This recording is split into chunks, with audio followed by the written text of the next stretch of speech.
Arriver à ce niveau de contrôler avec la gendarmerie et tout ça, je pense que c'est exagéré. Je souhaite bien du courage à notre ami Monsieur le maire pour faire appliquer ces interdictions.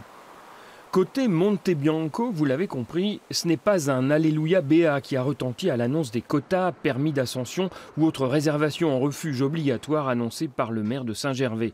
À Aoste, au siège de la fédération qui coiffe l'activité des 250 guides de la vallée, les coups de menton de l'élu haut-savoyard sont trop connus pour devenir aussitôt parole d'évangile.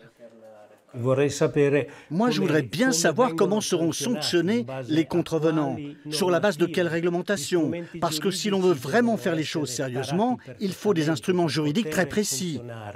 Comment va-t-on faire? Si c'est une tentative de militariser la montagne, c'est totalement contraire à l'esprit de l'alpinisme. Même si les voies pour y arriver sont différentes, le rêve d'accéder au toit de l'Europe est tout aussi présent chez nos voisins. Marco, l'un des himalayistes les plus connus de la vallée d'Aoste, y monte 7 à 8 fois par an.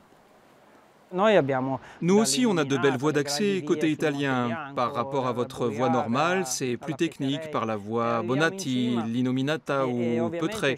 Mais c'est aussi très beau. Maintenant, si une fois arrivé au sommet, je veux redescendre par une voie française, les Trois Monts au Saint-Gervais, et qu'on m'interdit de redescendre par là parce que je ne suis pas dans les 214 alpinistes autorisés, je serai en difficulté et je devrais redescendre et me prendre une amende, ce que je trouve parfaitement ridicule.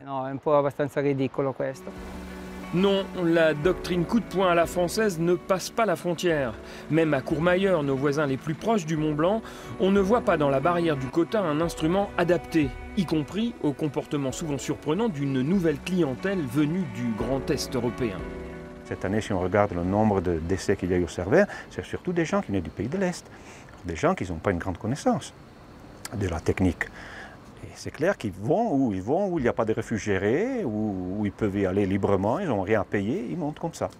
Mais le fait de dire, ok, on ferme le numéro de personnes qui montent pour le Mont Blanc, tu le fais pendant quoi, 2-3 mois, ben eux, ils vont venir après, parce qu'ils ne payent plus le refuge. Après, les secours, il faut quand même les faire. C'est un problème de prévention, disons, plus que des règlements. Si tu vas réglementer, c'est trop tard déjà. Trop tard. Tu dois parler avant que tu vas monter. Ça, disons, ma philosophie personnelle. Méthode dure à la française ou méthode plus douce à l'italienne, encore une nouvelle frontière pour le Mont Blanc.